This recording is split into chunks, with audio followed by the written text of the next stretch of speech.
It's March 1939 and there is growing tension between the Republic of Lithuania and Nazi Germany. The source of the tension was the Klaipeda region.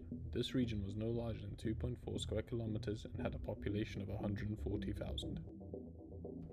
Similar to other German disputes in the interwar period, this issue can be traced back to the Treaty of Versailles.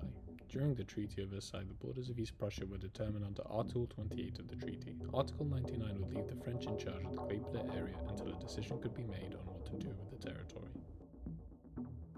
To most observers, it looked like Klaipeda would become a free city, similar to that of the Free City of Danzig. However, in 1923, Lithuania utilized the chaos of the French occupation of the Ruhr and German hyperinflation to launch a revolt in Klaipeda. This resulted in Klaipeda coming under Lithuanian control as an autonomous territory.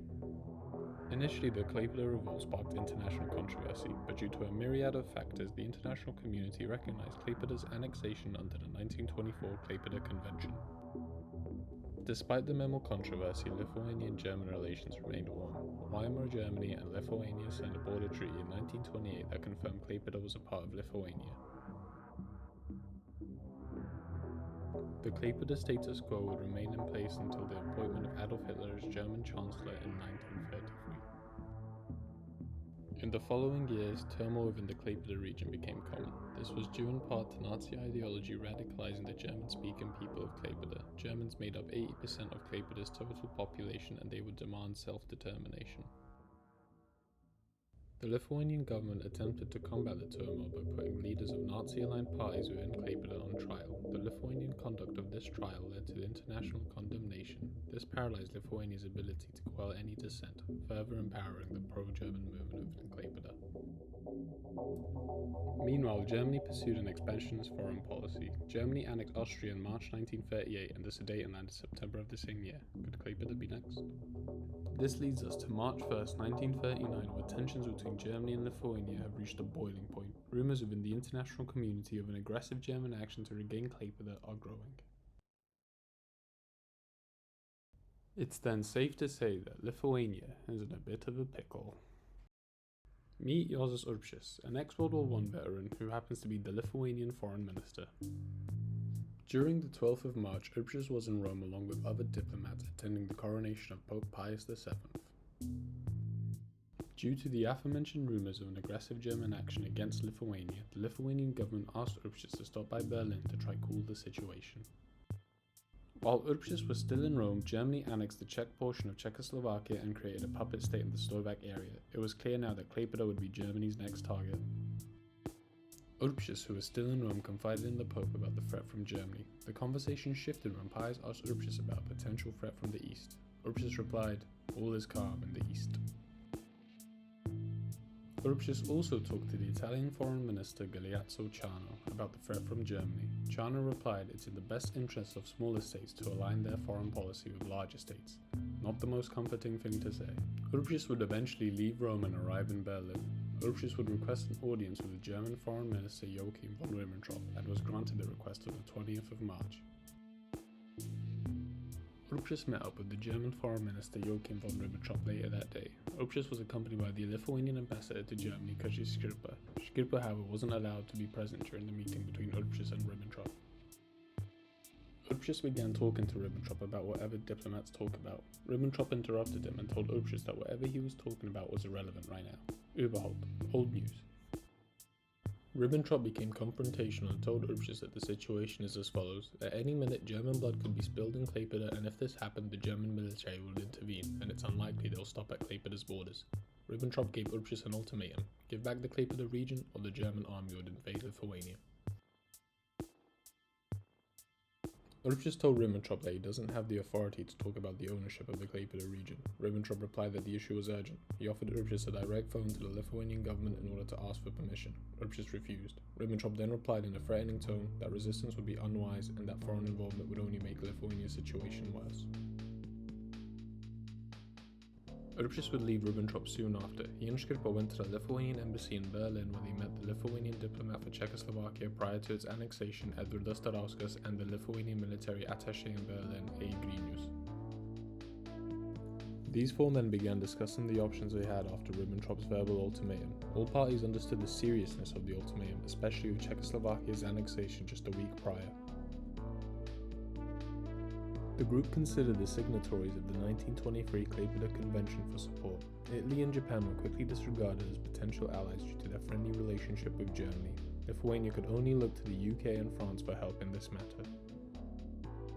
Help from the UK or France wasn't guaranteed. There was a complete lack of response from these two states when Germany annexed Czechoslovakia. Combined with the general policy of appeasement pursued by them, this made any foreign assistance highly unlikely to be attained for Lithuania. Urbsys described this moment as an helpless hour for Lithuania.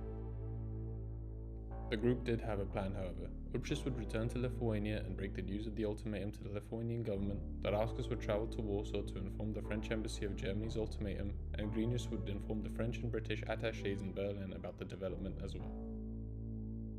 That night, Urbsys would return to Lithuania by train. Once he arrived, he informed the government of Germany's ultimatum. While this was happening, Germans in Klaipeda began to protest. A German flotilla set sail for Klaipeda, and on this flotilla a certain Adolf Hitler, and to top it off, German military movement was detected on the border. After Urbsys informed the government of the German ultimatum, the Lithuanian president called an emergency meeting that lasted 5 hours. The meeting ended when the president asked how long could Lithuania resist the invader. His generals answered back, not even 3 days. To make matters worse, as expected, the UK and France informed Lithuania that they cannot guarantee the status quo of Klaipeda. The situation was an absolute disaster for Lithuania. With no real intervention on the horizon and certain military defeat if they declined, Lithuania would concede to Ribbentrop's ultimatum. On the 22nd of March, the Lithuanian Ministerial Council issued a statement. In view of the position of the German Reich, Lithuania has consented to surrender Klaipeda to Germany. This consent was brought to the attention of Parliament yesterday. A Lithuanian delegation will leave for Berlin today to adjust questions arising from the government's actions.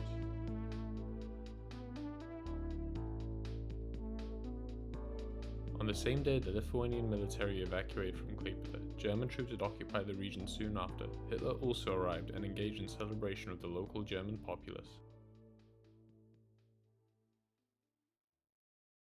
While the Lithuanian military was evacuating from Klaipeda, a German passenger plane arrived in the Lithuanian capital of Kaunas. Its purpose was to transport Urbsys to Berlin to proceed with negotiations about Klaipeda.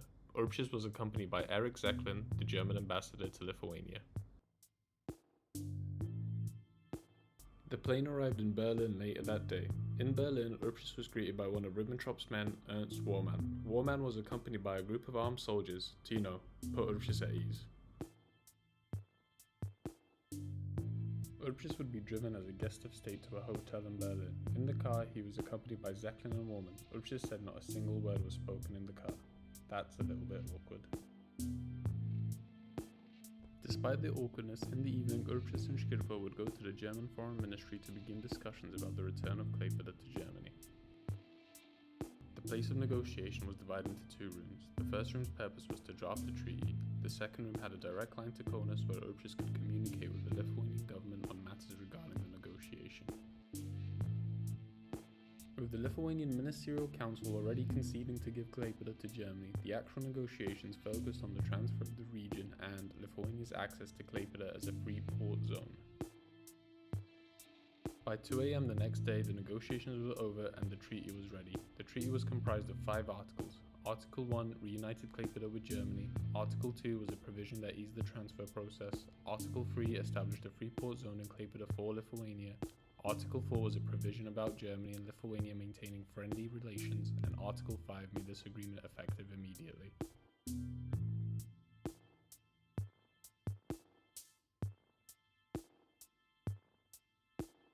Urbsys would remain in Berlin until 2 p.m. when he boarded a train for Kaunas. Urbsys recalls being absolutely heartbroken after the loss of Klaipeda.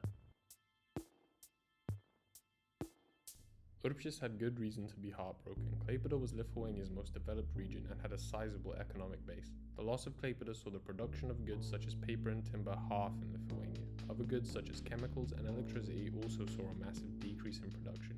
About a third of Lithuania's annual GNP was based in Klaipeda and the surrounding region. The loss of Klaipeda also meant Lithuania lost its only deepwater port. Lithuania could only export goods from Germany, leaving the fate of their exports in German hands.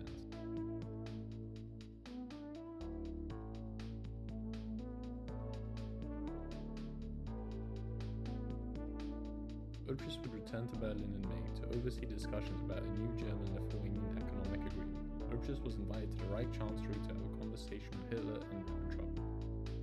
Urbsys would go to the Chancellery on the 20th of May. While he was waiting to be summoned, the Italian Foreign Minister Ciano left the room. Italy and Germany were currently in the midst of negotiating the Pact of Steel, which they would sign 2 days later.